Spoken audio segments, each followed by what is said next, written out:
그래서 많이 은혜도 받고요.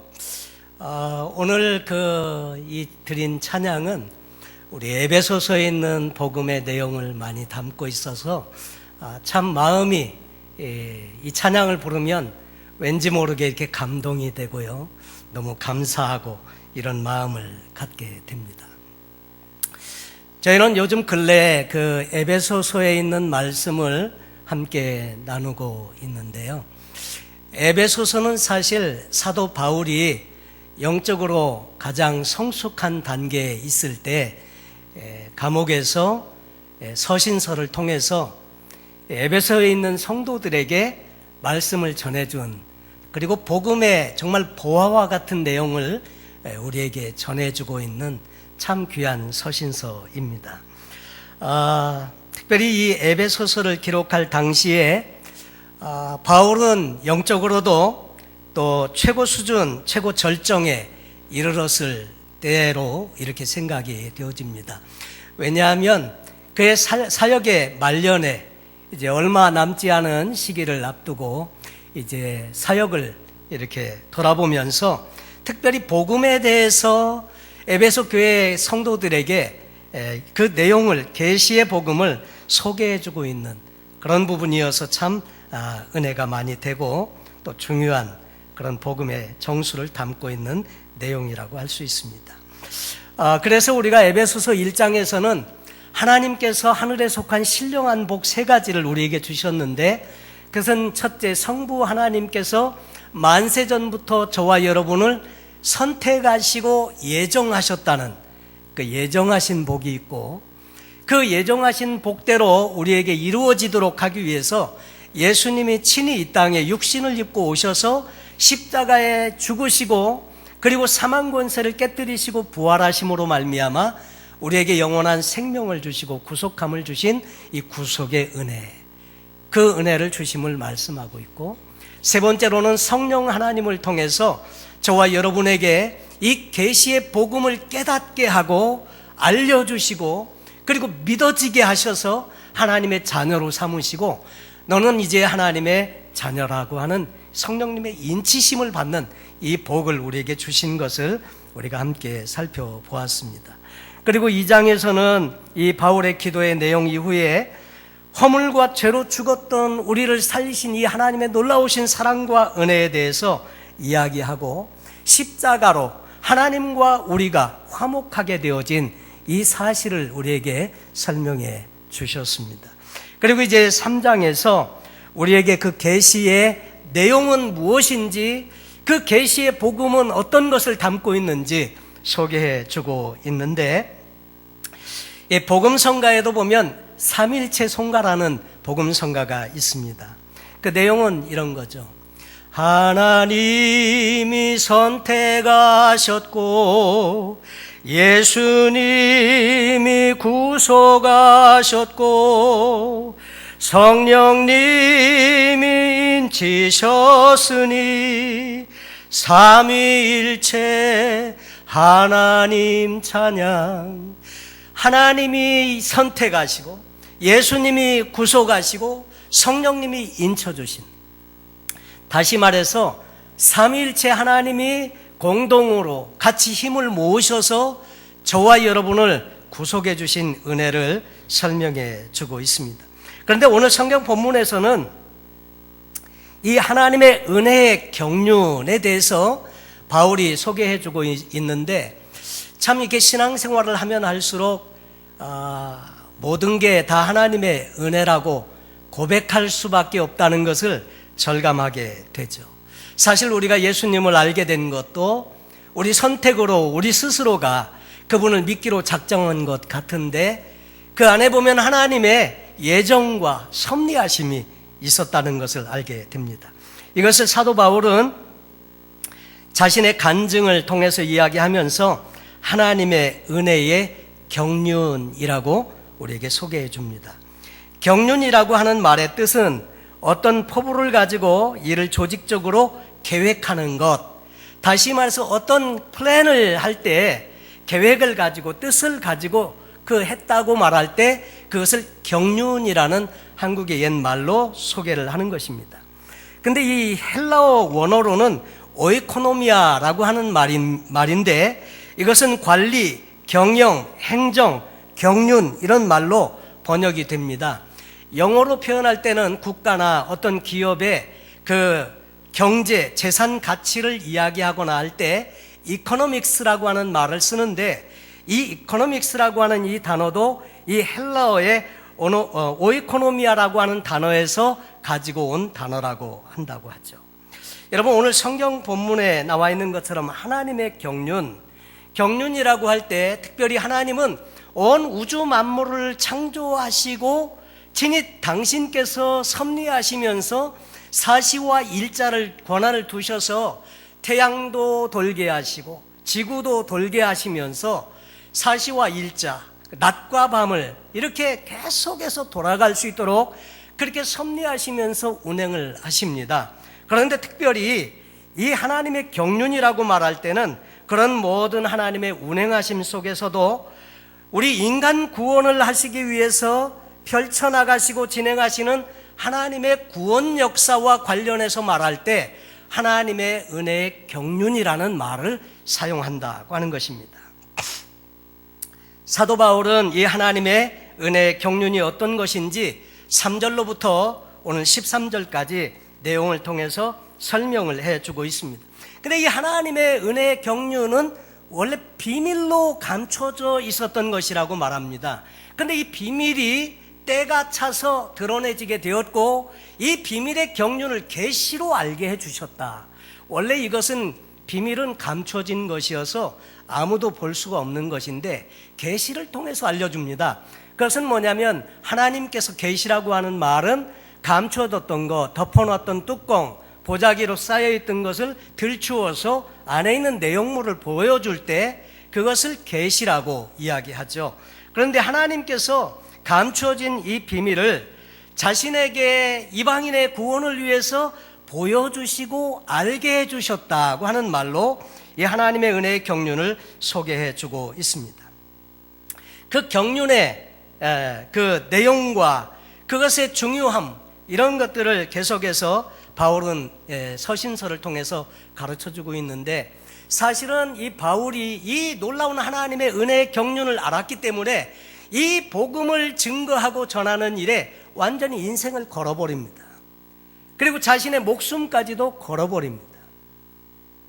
그리고 이 복음을 전하다가 유대인의 미움도 받게 되고 결국 그래서 죄수의 몸으로 로마 감옥에까지 오게 된 사연을 말하는데 보통 감옥에 갇히면 죄를 지었거나 억울한 일을 당했거나 하여튼 무슨 건덕지가 있어서 감옥에 갇히게 되는데 바울이 감옥에 갇힌 이유는 단 하나입니다. 오직 예수 그리스도의 이 복음 때문에 이 복음을 전하는 일 때문에 감옥에 왔다는 거죠. 그래서 그 감옥에 있으면서도 바울은 당당하게 하나님의 복음의 말씀을 증거하고 있습니다. 그래서 오늘 저는 여러분과 함께 이 구원 경륜의 비밀이 무엇인지 그리고 우리의 삶에 어떤 영향을 주고 있는지 우리는 그러면 어떻게 살아야 하는지에 관해서 함께 말씀을 통해 은혜를 나누고 싶습니다. 먼저 이 비밀의 경륜은 누구를 위한 것인가 하면 저와 여러분을 위해서 주신 비밀의 경륜인 것을 말씀합니다. 너희를 위해서 내게 주신 경륜 이렇게 바울은 표현을 하고 있는데 누구를 위해서냐면 너희를 위해서 에베소에 있는 성도들을 위해서 그리고 흩어져 있는 모든 교회 성도들을 위해서 그리고 세월이 지나서 2000년이 지난 이후에도 여전히 저와 여러분을 위해서 이 비밀의 경륜을 바울에게 주셨다고 말씀을 하고 있습니다.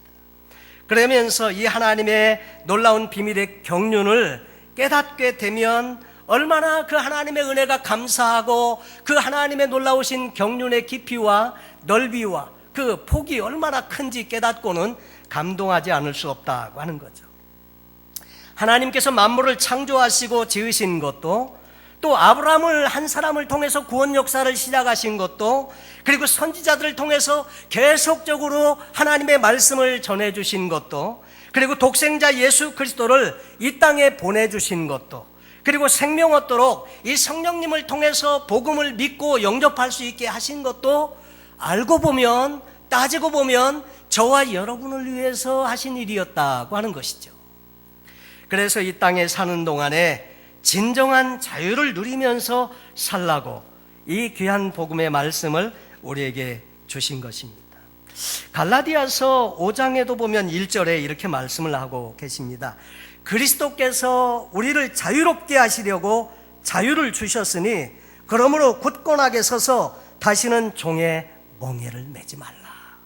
우리를 자유케 하시려고, 우리를 정말 하나님의 은혜 가운데서 소중한 이 구원의 복음을 통해서 율법의 모든 속량으로부터 자유롭게 해주시기 위해서 이렇게 하셨다 하는 거죠. 하나님의 축복을 누리면서 살라고, 그리고 죄로부터 해방돼서 풍성한 영적인 삶을 살라고, 또 이 하나님의 그 은혜를 의지하고 어떤 형편에 처하든지 그 하나님 의지에서 승리하면서 살라고. 결국 이 복음은 남을 위한 것이 아니고요, 저와 여러분을 위해서 주신 하나님의 특별한 선물이라고 소개를 해주고 있습니다. 이 사실을 우리가 기억하게 되면 신앙생활하는 것이 얼마나 기쁘고 감사하고, 그리고 신앙생활이 좀 쉬워지는 것 같아요. 그래서 우리를 위해서 행하신 하나님의 일을 기억하면서 그 하나님께 반응하는 것, 믿음으로 반응하고 순종함으로 반응하고. 여러분, 지금 우리 구원을 위해서 일하시고 경영하시는 분은 하나님이십니다.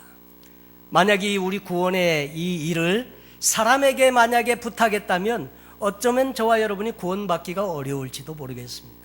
왜냐하면 사람이 하는 일은 늘 문제가 많기 때문에 아무리 신실하게 한다고 해도 능력이 닿지 않아서 못할 수 있고요. 그런데 이 구원의 놀라운 일을 하나님 당신께서 친히 이루어 가시기 때문에 그것은 정말로 빈틈없이 진행되는 놀라운 하나님의 역사이다 하는 거죠. 오늘도 하나님은 계획하시고 직접 우리 인류 구원의 경영을 이루어 가십니다. 그 하나님의 놀라우신 경륜을 깨닫고 보니까 전하지 않을 수 없어서 바울은 이 복음을 전했고요, 결국 옥에 갇히고, 그래서 이 복음을 전하다가 옥에 갇혀 있지만 그러나 부끄러워하는 것은 전혀 없고요, 이렇게 말합니다. 내가 이 감옥에 갇힌 것이 너희에게 영광이니라. 왜냐하면 사도 바울이 만약에 복음을 전하지 않았으면 유대인의 미움을 받을 일도 없고요, 감옥에 갇힐 일도 없습니다. 그러나 감옥에 갇힐 일도 없지만은 결국 그러다 보면 에베소 교회 너희 성도들은 이 하나님의 놀라운 은혜를 분명히 몰랐을 거라는 거죠. 그러면서 내가 갇힌 것이 너희의 영광이라고 자랑스럽게 이야기하고 있습니다. 우리가 이 복음을 알지만 때로는 이 복음이, 또 이 믿음이 영광스럽지 못한 이유는 무엇일까? 그렇게 영광스럽게 느껴지지 못하는 이유, 그것은 한편으로 이런 부분이 있습니다. 복음과 함께 우리가 고난을 받지 않기 때문에. 사실 어떤 나라는요, 예수님을 믿는다는 것이 참 생명을 걸어야 하고 많은 핍박과 박해를 감수해야 하는 그런 나라들이 있습니다. 그런 나라에서는 이 복음을 영화롭게 생각합니다. 이 복음이 그럴 만한 귀한 가치가 있다고 여겨 그렇게 귀하게 여기고 산다는 거죠. 그런데 오늘 우리는 너무나 좋은 자유를 주어진 것은 감사한데, 그러다 보니까 복음 때문에 고난받을 일도 없고 복음 때문에 손해볼 일도 없고 그런 경우가 많다는 거죠. 그러다 보니까 이 복음에 대해서 영광스럽게 여기지 못하는 그런 경우가 있을 수 있습니다. 제가 어렸을 때 초등학교 한 1학년인가 2학년 때쯤인 것 같습니다. 저희가 충남에 살고 있었는데 그때는 좀 어려운 시절을 보내고 있었을 때였습니다. 그랬는데 하루는 학교에서 주일이었는데 학교에 나오라고 그렇게 이제 그 주말 학교 마지막 마치면서 담임 선생님이 그렇게 이야기를 하시더라고요. 그런데 저는 주일이기 때문에 당연히 교회를 가야지. 그래서 학교에 가지 않고 주일 교회 가서 예배를 잘 드리고 하루 즐겁게 이렇게 지내고 월요일 아침에 학교에 갔습니다. 학교에 갔는데 담임 선생님이 총각 남자 선생님이었습니다. 근데 그 선생님이 지금 얼굴은 기억이 나지 않지만 근데 그 선생님이 그러시는 거예요. 어제 학교에 안 나온 사람들 나오라고. 그랬더니 이제 3명이 이름을 불러서 이제 나가는데 저도 나가게 됐습니다. 물어보시더라고요. 왜 학교 안 나왔어? 몸이 아파서요. 뭐 핑계들을 다 대더라고요. 근데 이제 저는 왜 안 나왔어? 그래서 주일이기 때문에 교회에 가느라고 못 나왔습니다. 그랬더니 그분이 다른 애들은 돌려보내고 저는 이제 칠판 앞에 손을 뻗뜨려서 이게 칠판에 세우더니, 그러니까 옛날에는 여러분 기억하십니까? 의자가 2명이 앉는 긴 의자였습니다. 근데 그 앉는 의자에 그 나무, 이게 떨어져 나온 이 나무를 가지고 저 그때 어렸을 때인데 세워놓고 청년이니까 힘이 가장 넘칠 때 아닙니까? 근데 막 있는 힘껏 저를 때리는데 제가 10대 맞았던 것 같아요. 근데 중간에 몇 번 쓰러졌는지 몰라요. 근데 어떻게 맞았는지 참 기억도 잘 나지 않지만 하여튼 10대를 맞았습니다. 그리고 학교를 마치고 집에 가서 이제 저녁 식사를 하게 됐는데 이상하게 밥맛도 없고요. 하여튼 그렇더라고요. 근데 아버님이 저한테 이렇게 물어보시더라고요. 너 무슨 일이 있었냐? 오늘 학교에서 맞았어요. 왜 맞았냐? 주일날 교회 갔다고요. 어디 맞았냐? 한번 보여달라는 거예요. 그래서 엉덩이를 이렇게 보여드렸더니 저희 아버님이 너무 놀라시더라고요. 전에도 말씀드렸지만 저희 아버님은 매를 많이 맞고 자라신 분이어서 그 방면에는 그래도 좀 이렇게 잘 아시는 분인데 너무 놀라시는 거예요. 저는 이렇게 보이지 않으니까 몰랐죠. 근데 나중에 보니까 이 안에서 핏줄이 다 터져가지고요. 다 퍼렇게 멍이 들어가지고 완전히 그냥 그렇게 된 거예요. 앉을 수도 없고요. 그래서 저희 아버님이 이제 학교 교장 선생님한테 연락을 해서 어떻게 애를 때려도 이렇게 때릴 수가 있냐 항의도 하고, 그래서 사과도 받긴 했지만, 근데 지금 생각해 봐도요, 저는 제가 잘못했다는 생각은 조금도 없습니다. 그리고 그 다음날 학교에 갔더니 담임 선생님이 뭐 별로 잘한 것도 없는데 와가지고 괜히 공치사하고 그래서 어저께 때려가지고 그거 좀 무마하느라고 그러나 이런 생각이 들기도 하지만, 어렸는데도 저는 너무나 좀 이렇게 마음 가운데 뭐 부끄럽거나 학교에서 간 일로 매맞은 것이 그런 마음이 전혀 들지 않고요. 저는 좀 당당한 마음이 생기더라고요. 근데 사실 어린 나이에 주일 교회 간 것 때문에 한번 맞은 것 같고도 그런데, 사도 바울은 복음 전하다가 어려움도 많이 당하고 죽을 고비도 넘기고 심지어는 사람들이 돌로 쳐가지고 죽었는 줄로 알고 버려두고 갔는데 그 속에서 살아나가지고 또 복음 전하고 결국은 로마 감옥에까지 왔지만은 복음 전하는 일에 있어서 사도 바울은 언제나 당당한 모습을 보면서 이 복음이 얼마나 소중하고 얼마나 중요하고 얼마나 가치 있는 일이기에 이렇게까지 할 수 있을까, 그런 마음을 가지면서 많이 도전이 되곤 합니다. 사랑하는 여러분, 우리는 복음은 우리에게 물론 축복도 주고요, 우리에게 놀라우신 하나님의 은혜를 선물로 알게 해주시기도 하는 그런 부분이 있지만, 때로는 이 복음 때문에 손해도 감수할 마음이 필요하고요, 이 복음 때문에 어려움을 겪는 일이 있더라도 당당하게 이 복음을 지켜나갈 수 있는 고난도 함께 받을 수 있는 이 마음이 우리에게 분명히 있어야 할 줄로 믿습니다. 그러면 이 복음이 우리 안에 더 영화롭게, 더 가치 있게 그렇게 분명히 느껴지게 될 것입니다. 사도 바울은 그래서 감옥에 있으면서도 이렇게 당당하게 말합니다. 이러므로 그리스도 예수로 인해 이방 사람인 여러분들을 위해 갇힌 몸이 된 나 바울이 말합니다. 그러면서 복음의 내용을 소개하고 있습니다. 두 번째로, 이 경륜의 비밀은 바로 예수 그리스도 그분이시고요, 그 내용은 이방인들도 구원에 동참하게 한다는 놀라운 소식을 전하고 있습니다. 내가 이미 간략하게 기록한 것과 같이 하나님께서는 그 비밀을 내게 계시로 알려주셨습니다. 여러분이 그것을 읽어보면 내가 그리스도의 비밀을 깨달았다는 것을 알 수 있을 것입니다. 이렇게 말하고 있습니다. 이 그리스도, 그분은 감춰진 하나님의 히든 카드였습니다. 비밀이었습니다. 원래 이 비밀이라는 단어는 미스테리온을 의미하는데, 해결되지 않은 사건, 또 원인을 알 수 없는 사건을 가리켜서 미스테리라고 우리가 이야기하죠. 근데 이 미스테리온이라는 말은 일정 기간 동안은 감춰져 있지만 때가 되면 공개되어지는 비밀을 미스테리온이라고 합니다. 이 공개되는 비밀입니다. 그전에는 사람들이 알지 못했는데 정한 때가 있어요. 정한 때가 되면 이것이 드러내지고 알려지는 비밀, 그것을 의미합니다. 근데 왜 비밀을 일정 동안 감춰야만 했을까 하면 그것은 사람들이 죄에 오염되어져 있었고, 그리고 성령님이 임하셔서 지혜와 계시의 영을 주셔서 깨달아 알 수 있도록 하기 전까지는 비밀로 베일에 감춰져 있었습니다. 그런데 성령님께서 오시고 예수 그리스도께서 구속의 그 완성을 이루시고 그리고 승천하신 이후에 성령님이 오신 이후에는 더 이상 이것은 비밀로 그렇게 간주되어지지 않고 완전히 드러내져서 모든 사람이 예수를 믿음으로 말미암아 구원받는 놀라운 은혜를 경험할 수 있도록 공개되어진 바로 그런 복음이었습니다. 예수님도 제자들에게 이런 말씀을 하십니다. 너에게는 하늘나라의 비밀을 아는 것이 허락됐으나 다른 사람들에게는 그렇지 않다. 마태복음 13장에 이야기하고 있습니다.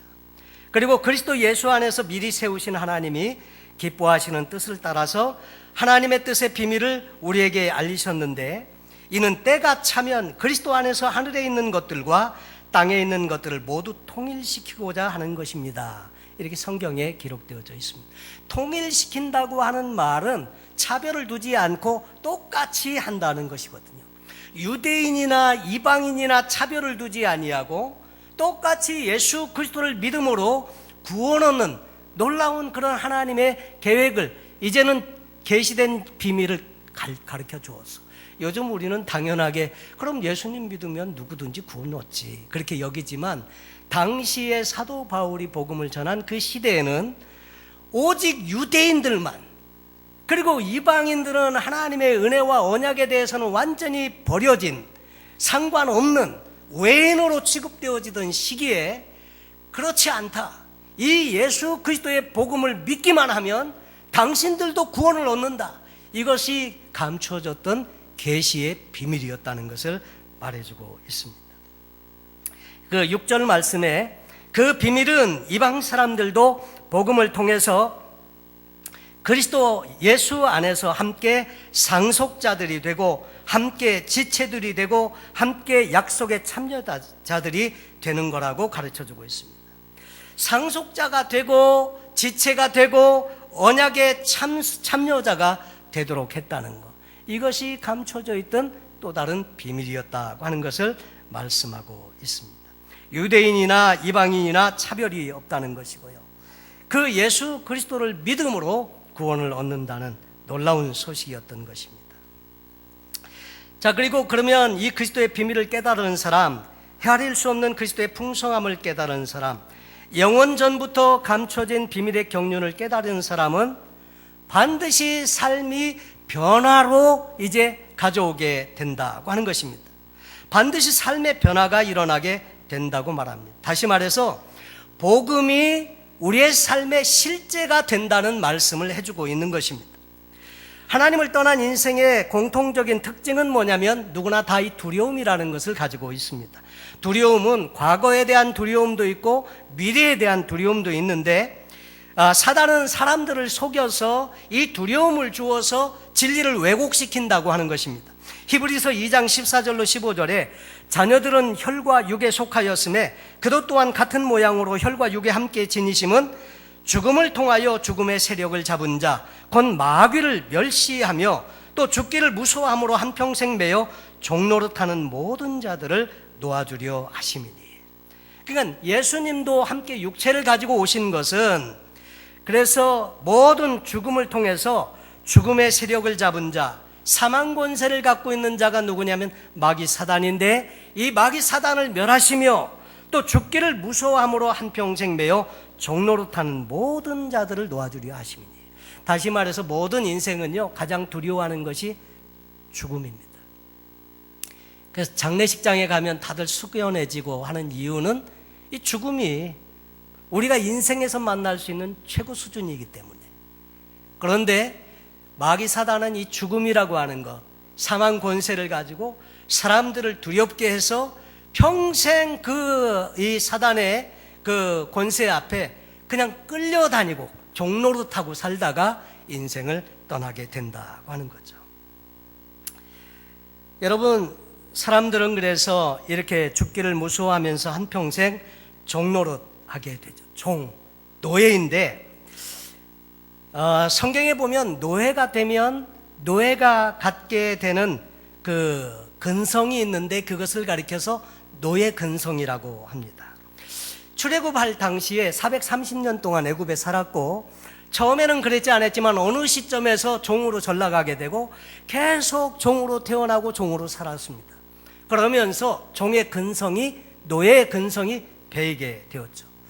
그래서 하나님의 기적적인 역사로 말미암아 출애굽을 통해서 완전히 노예 신분에서 자유인으로 완전히 바꾸어져서 광야에 나갔지만 몸은 나갔습니다. 근데 마음은 여전히 노예 근성을 가지고 살았고 애굽에서 떠나지를 못하는 이스라엘 백성들의 모습을 우리에게 설명해 주는 내용이 민수기서에 나와 있습니다. 계속해서 애굽을 그리워하는 거죠. 문제가 있을 때마다, 어려운 일을 닥칠 때마다 애굽을 그리워합니다. 그리고 애굽으로 돌아가기를 원하죠. 우리가 애굽에 있을 때는 고기도 먹었고 부추도 먹었고 마늘도 먹었고 이렇게까지는 살지 않았는데, 그러면서 애굽으로 돌아가기를 그렇게 원하고, 그래서 늘 끊임없이 원망하고 불평하는 일들이 많이 있었습니다. 정말 그래서 구원이 되려고 하면 존재에서 구원이 이루어져야 한다는 것이죠. 우리가 구원을 받았고 예수 그리스도를 영접을 해서 우리가 하나님의 자녀로 신분이 변화가 되었지만, 그러나 한편으로 옛날 세상을 그리워하는, 애굽을 그리워하는 이스라엘 백성들과 같이 우리도 여전히 세상을 그리워하는 이런 부분에서 완전히 근성이 바꾸어져야 한다는 것, 존재 자체가 변화를 온전히 받아야 된다는 것, 그것을 성경은 우리에게 말씀해 주십니다. 사실 하나님께서는 출애굽하기 전에 애굽을 그야말로 쑥대밭을 만들었거든요. 열 재앙을 통해서 남은 것 거의 없이 완전히 항복하도록, 그러니까 완전히 그냥 군대를 가지고 와서 그 정보를 한 것보다도 더하게 막대한 피해를 주어가지고 아주 그냥 초토화시키고 쑥대밭을 만들어서 도저히 이 이스라엘 백성들을 그냥 킵하고 있지 못하도록, 그래서 할 수 없이 내어보내는, 그래서 출애굽을 경험하게 하셨습니다. 그럼에도 불구하고 이스라엘 백성들은 늘 애굽을 그리워하면서 살았던 것처럼 우리도 구원받고 난 이후에 옛날 세상 자꾸 그리워하고 하면 안 된다고 하는 거죠. 그래서 이 복음이 우리의 실제가 되어야 하는데요, 두 종류의 불행자가 있습니다. 첫 번째 불행자는 한 번도 복음을 들어본 적이 없는 분입니다. 이런 분은 인생을 방황할 수밖에 없습니다. 왜냐하면 복이 뭔지를 알지 못하기 때문에, 내가 왜 살아야 하는지도 모르고 어떻게 살아야 하는지 없기 때문에 세상적인 가치를 추구하면서 살 수밖에 없습니다.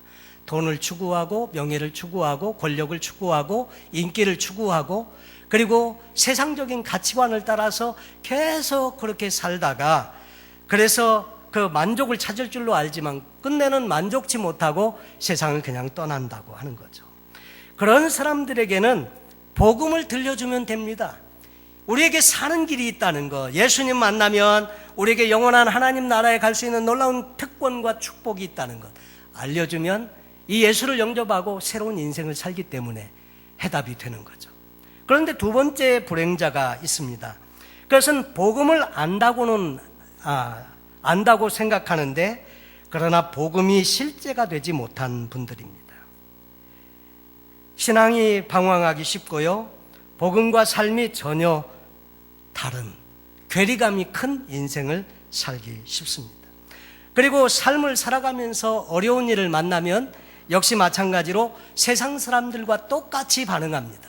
염려하고 근심하고 걱정하고, 그러면서 세상 것을 추구하고, 그리고 하나님 나라와는 상관이 없이 살게 되는, 복음이 내 삶의 실제가 되지 못하다 보니까 신분의 변화는 있었지만은 삶의 모든 양상은 옛날 삶의 방식을 고수하고 살기 십상이라는 거죠.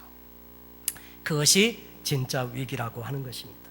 요한계시록 3장에 보면 라오디게아 교회에 주시는 말씀이 있습니다. 라오디게아 교회는 이렇게 말했습니다. 우린 부자입니다. 부족한 것이 없습니다. 우린 다 들어서 알아요. 우리는 더 이상 필요가 없습니다.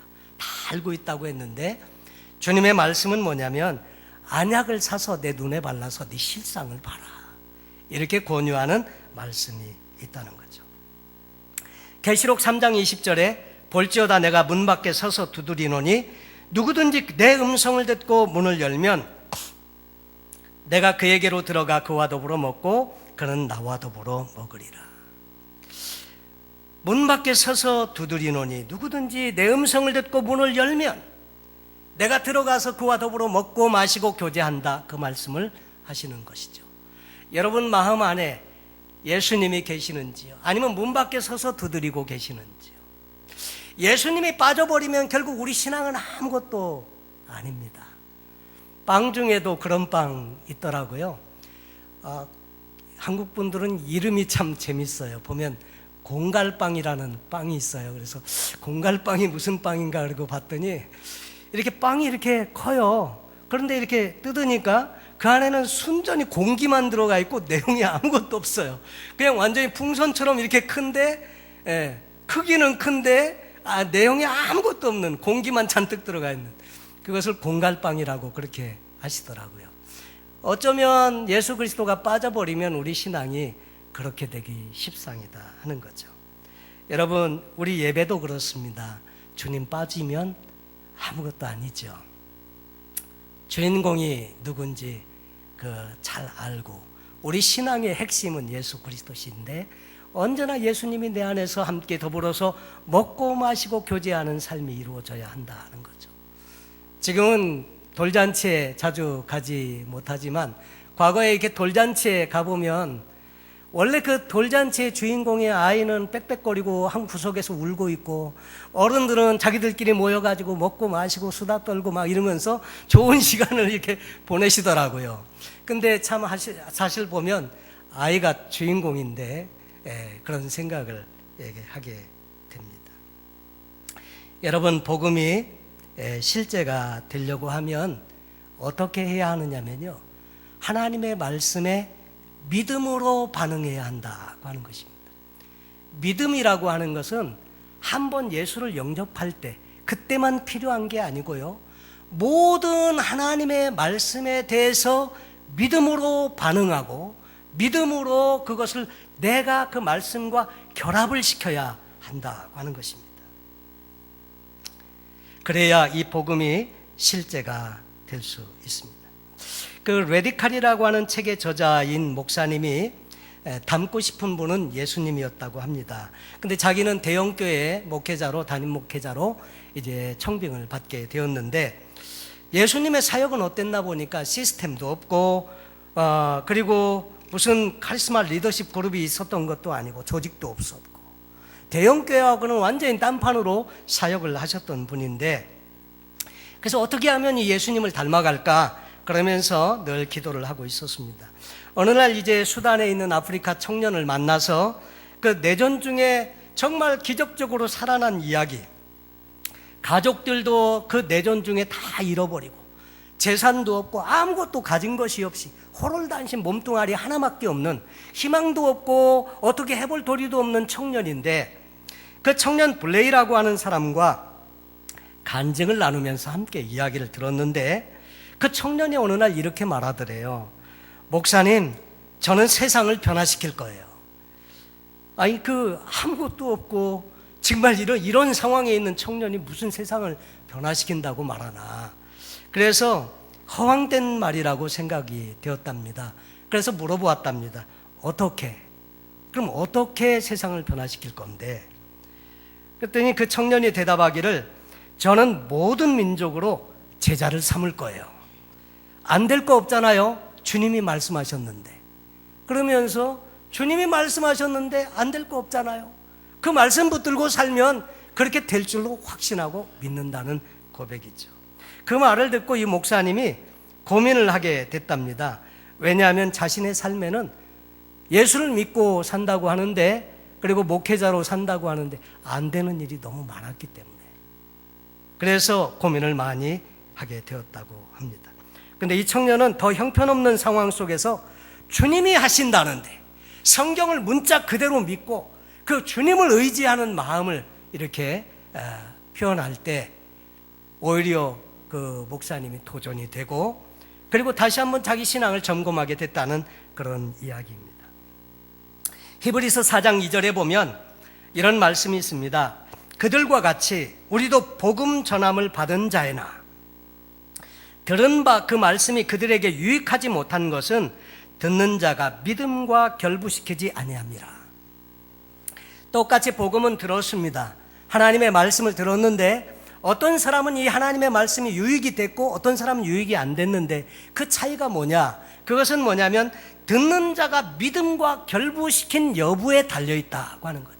말씀을 들었을 때 내 믿음을 거기에 화합해서 믿음으로 반응했을 때 그 말씀이 나를 살리고 내게 영적인 유익을 가져오는 말씀이 되었는데, 믿음이 결부되지 않으면 아무것도 아니더라 하는 거죠.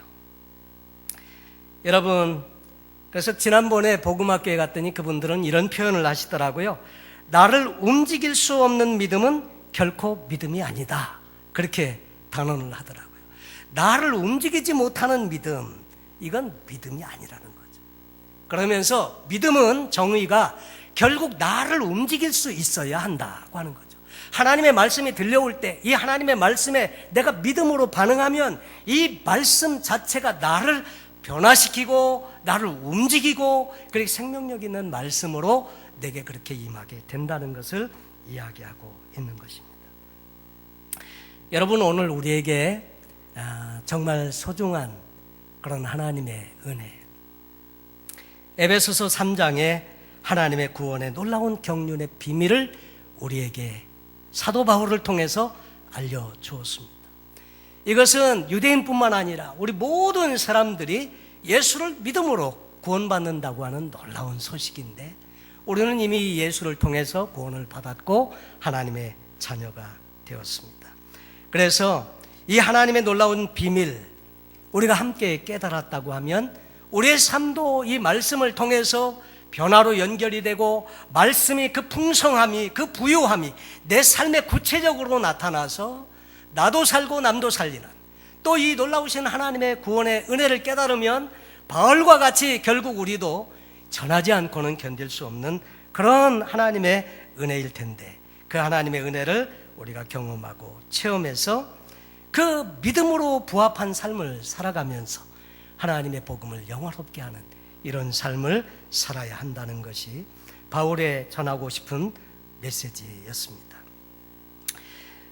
이 복음의 비밀은 예수님이시고, 또 예수를 통해 얻은 구원은 모든 사람에게 다 해당된 것이고, 이 믿음으로 만나면 하나님 나라의 상속자가 되고 또 언약에 참여하는 자가 되고, 그래서 이 하나님의 놀라운 축복을 소유하는 자가 되고, 이 복음의 말씀이 단지 관념이 아닌, 지식적인 동의가 아닌 내 삶의 실제가 되어져서, 그래서 이 복음과 함께 더불어서 우리 스스로도 변화되어 가고 이 놀라운 생명의 복음을 이웃들과 더불어 나누는 그런 능력 있는 성도의 삶을 사는 것이 합당하다는 이야기를 바울은 에베소 내용을 통해서 소개해주고 있습니다. 오늘 우리가 받은 이 구원의 복음이 얼마나 소중한 것인지 여러분 꼭 깨닫게 되시길 바라고요. 깨달은 만큼 복음을 위해서 우리가 헌신하고, 또 이 복음을 이웃들과 더불어 나누시는 복된 저와 여러분 되시기를 예수님의 이름으로 축원합니다. 기도하겠습니다. 고마우신 아버지 하나님,